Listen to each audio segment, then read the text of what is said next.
Hi folks, welcome back to the Horde. You guys can see, still an hour off, so it's about 5 o'clock. It is tax day, right? April 15th, Tuesday, 16.1 degrees centigrade. It is 60 degrees Fahrenheit. 57, 56 on this one. What is this thing telling me? I'm not quite sure what this thing is telling me.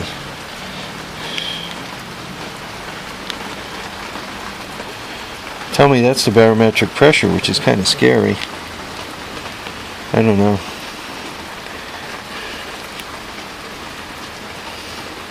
Maybe I have no clue what this thing does for a living. So, it's day one of the contest. I got some additional input, and you know, this whole contest thing, I'm new at it, right? I don't run contests every day. So, basically, to get a vote toward winning this thing, I will count the number of comments you get saying, you know, up, like comments. I'm not counting dislike comments, so don't bother with the dislike comments. Other than if you want to upset your fellow man, which really isn't very nice, so let's not do the dislike comments. Or the so the number of likes or the number of comments, whichever is more, gets your video in the whole thing. If you submit a video for something you're building, it's going to go under my likes. So on my page, you should see your videos under all my likes there. If you don't see your video under my likes, that means for whatever reason I'm not aware that you're in the contest.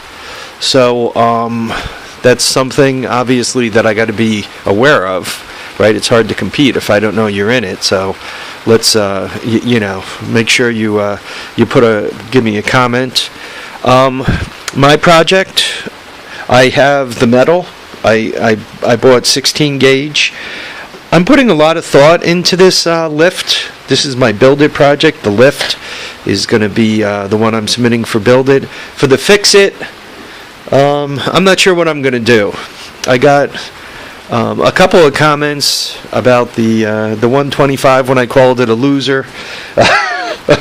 Some people said it's a nice bike, I should fix it, and I really should fix it. It appears as if it does only have one clutch in it. It's a lot like the 50s and the 70s with the automatic clutch. So it only has one. To buy a clutch, a functional clutch on eBay, it's about $25-30 delivered. To buy the clutch plates to rebuild the clutch to make it functional, they're about $25-30 delivered. So, and they talk about a wrench, a special wrench with a kind of a 4 prongs that stick out of it, right? Yeah, there's 4, and they kind of grab a strange-looking nut. I'm faintly remembering taking that that strange-looking nut or that strange-looking retainer off by tapping it. It is threaded, but I seem to remember tapping it off. It's been a little while since I fooled around with these smaller engines. I hope it's like walking or dancing. It comes back to you. So you know, that might be my Fix It project. It might not, but my Build It project is going to be the lift. I've been putting quite a bit of thought into it, and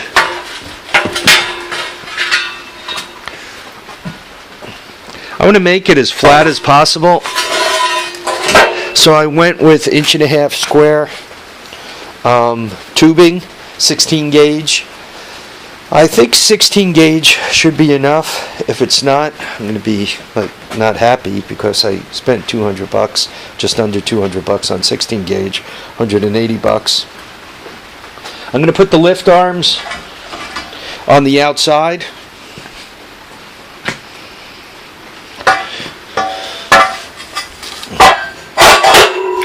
Let's pretend the electric hoist is on this side.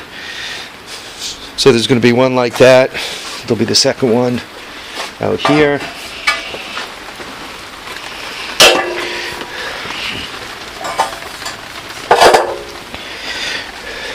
Now these are going to be 16 gauge, 1.5" square. So these are going to be the same heights. The inner one isn't going to be wider. Turn the lift on. Lift is going to be on a reinforced post. Motor up here. So as the lift goes up, pulls this up. That one is also coming up because there's a table on top. Probably going to run the cable. I'm not sure, yeah, and I'm not positive about this, but I think what I'm going to do is run the cable down and underneath and out to here. So as I go to lift, I turn the lift on, it's going to kind of pick that up a little bit. Then it's going to drag the whole thing backwards. I think it'll work best that way. That's what's in my mind. As I'm trying to build this lift, there's a couple of things I'm trying to do at the same time. And I want to be careful as I lay this out and start building it. And the things that I'm trying to do is I want to minimize its footprint. So I want as small a footprint as possible. I want it to be able to lift as high as 4 foot, so it helps me move things onto that shelf there. I use 16 gauge rather than 1/8 inch thick square tubing because it's lighter. So I want this thing to be light enough to be able to move it around. I'm probably on this side, the right angle, there's probably going to be a set of wheels on the bottom so I can tilt it backwards and roll it should I have to. About this length from there out this way. For the base, I don't think that's going to really be too much of an issue because I believe the arm is going to go out further than the base. The further I move the arms that way, the better.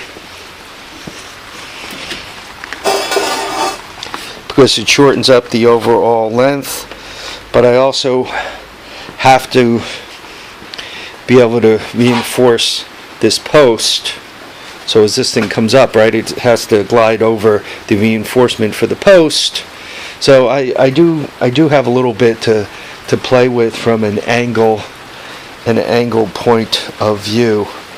I like it if it's only, once again, this tall plus a platform on top because it's nice and low, nice and easy to drive onto.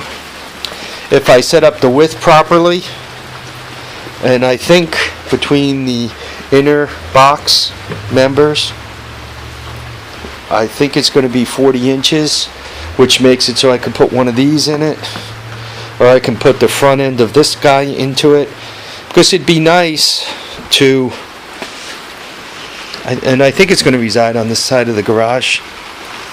It'll be nice to drive, you know, be able to keep a bike, even though the lift is here and there's something up on the lift, to be able to put my quad here, just drive it right alongside of it so that half of it is underneath the lift and the other half is there, and then, you know, be able to put a bike underneath it while there's one on top.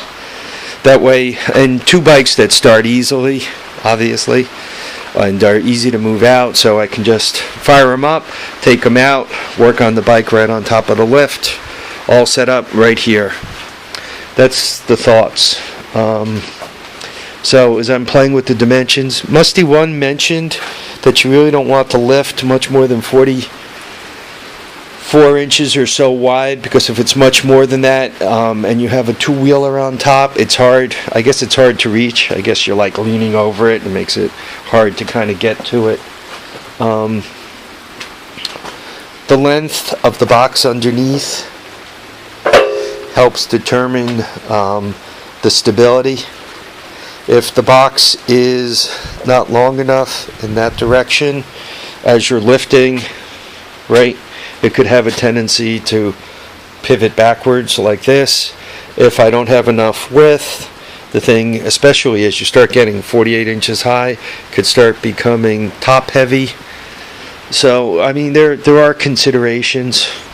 Here's the bolts I bought. This is crap from our friends at Tractor Supply.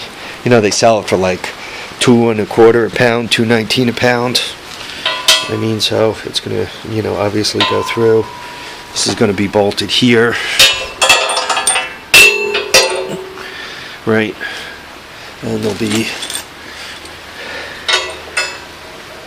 another one here. Table bolted here, probably a U there and a U there. So as I cable it up, right, the whole thing scissors itself right on up. So I have everything to start my project. And I will be doing that when I'm off next. About work, an update. My company announces its earnings tomorrow. I think it's the 16th. Maybe it's the 17th. Stock is down today. So is a lot of the market, but stock is down today. So I'd be surprised if there's a layoff when tomorrow's earnings announcement, so the layoff could be tomorrow. I'd be surprised if I call in tonight and find out there was a layoff today, because before earnings announcement is normally the quiet time, right? And they normally don't do layoffs during the quiet time. They normally wait until the quiet time is over before they do layoffs, which earnings will be tomorrow after the bell, which means, and I doubt they're going to be that quick, that they're going to announce a layoff tomorrow after the bell. So if I had to guess, it'd probably be next Tuesday or the Tuesday after. But you guys could imagine how it's good for the stress level to have to wonder what week is your last week at work. I've been through the numbers, and been through the numbers, trying to figure out how we could do this financially. I don't care how big your pile of money is, how much your house is worth, how many toys you have. At the end of the month, you have to pay bills. It's that simple. So you might have a house that's worth $50, $500, $500,000. It doesn't matter what your house is worth. At the end of the month, you have to pay the bills. You have to pay the taxes. You have to pay the insurance, the mortgage, home equity loan, whatever bills you got, you have to pay them. So it doesn't matter what your house is worth. It matters how you're going to come up with the coin to pay the bills. Same with the cars. Doesn't matter what your fleet of cars are worth or all the crap I have around here is worth. At the end of the month, you got to dig up the coin to pay the bills. You miss 1 month, you can borrow a little bit from Peter to pay Paul, perhaps. But you don't want to do that more than 1, 2, 3 months in a row, because before you know it, you put blood in the water and the sharks come after you. Right? Nothing is worse than, you go to sell your toys. And what do you start with? You start with the stuff of some value, right? This thing has some value, right? This would probably have to be something that goes relatively quickly. And you and the guy are doing the dance on what it's worth. And a lot of times, I know I've been in this situation. If you can smell blood in the water, you have a tendency to be a little more aggressive with the pricing. I mean, I've smelled blood in the water, and I try not to kill the guy. But then on the other hand, because there's blood in the water, that definitely means I'm not overpaying for it. Even if I want it, I'm not overpaying for it. If there's no blood in the water and I really, really want it, it could be I pay more than I really would like to pay. But once again, no blood in the water, you want it, you got to pay market price. Blood in the water, you pay what you consider a fair price. Anyway, this whole ramble, what am I basically saying? I've been through the numbers. and it looks like I could keep this place, and I'm going to use the word indefinitely, but I'm not sure what that means because everything varies according to health and so forth. And this place is expensive. Just to keep it on the map, taxes and the minimal repairs, it's $1,000 a month. And then you add to that another $1,000 to $1,500 for medical, and that's some heavy coin right there. You know, for those of you who have a job that's paying the medical for you, and your family, or paying a lot of it, you really don't realize how expensive it is until you have to reach into your pocket and come up with the coin yourself. And once again, $1,000 to $1,500 is a lot of money. If I continue medical through my company, they don't give us retirement medical. Basically Cobra for life. The going rate right now is $1,500 a month.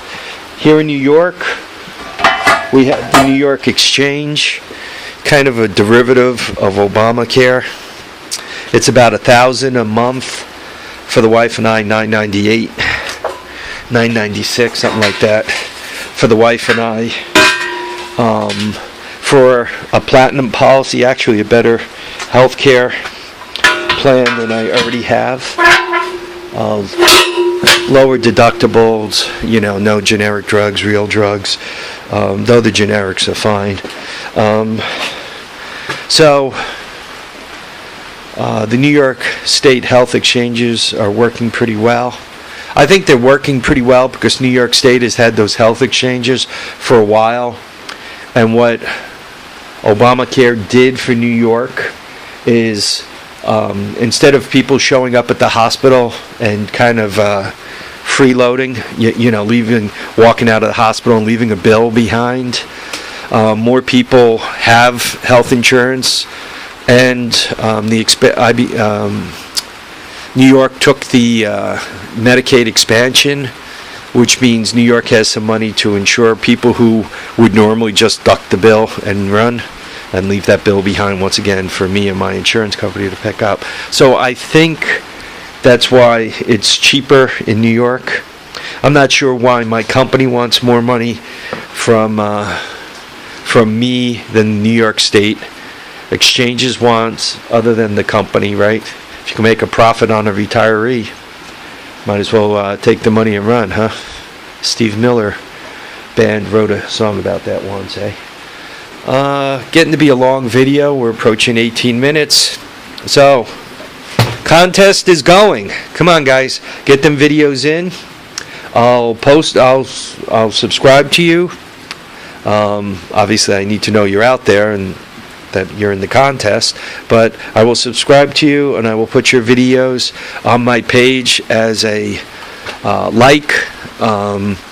That way everybody else could see who else is out there in the contest and all. And I think what I'm going to do is I'm going to tag, I'm going to call it Build Video Lift or Build Contest Lift. That'll be one. And then Fix It Contest, and then whatever it is, Honda 125 or something like that. That's probably where I'm going with mine. So whatever. Some of you guys are telling me what you're going to do, and some of you guys won't commit. I'm still after that golf cart video. Take Will for a ride. I see Musty One. Looks like he picked up a horde of mini bikes, or rediscovered a horde of mini bikes. I look forward to seeing those videos. Those are cool. Everybody loves a mini bike and a go-kart. By the way, it is just pissing out here. It is raining to beat the band. We're supposed to get flooding, and then it's supposed to get cold. And depending on where you are, we can have a couple of inches of snow by morning. Something to really look forward to. Probably end up with a blackout to really wind things up. Anyway, I guess I'm done. Folks, thanks for watching. Thanks for commenting. Thanks for subscribing. Thanks for being in my contest if you are. Folks, if you're not in the contest, please watch and comment and like. You guys could keep the dislikes to yourselves if you don't mind. Let's try to be positive. I want to get as many good videos out of this as possible, and nothing shuts down good videos like people making comments that are not positive, and the dislike button. You know, you guys, open a second channel for yourself, and then you could go dislike yourself all you want, you know. So you don't need to do it to the folks who are just trying to do something. If you are making videos and there is somebody some stalker out there, some troll, whatever, who's punching the dislike button on you, if they have a channel, we'll send the horde out there to beat him up on his channel if he's got a real channel. If he's got one of these make-believe channels where they just get an ID and you know, just trash you from a blind ID, there's nothing we could do about it except know the guy's a wussy of a jerk, because he won't even put anything up on a channel and subject himself to any real commentary. So, all right, folks, I gotta go. Long video, 21 minutes. Take care. Keep your feet down. Keep your head up. Thanks for watching, commenting, and subscribing. And don't forget, build it or fix it. Make yourself $50. Bye now.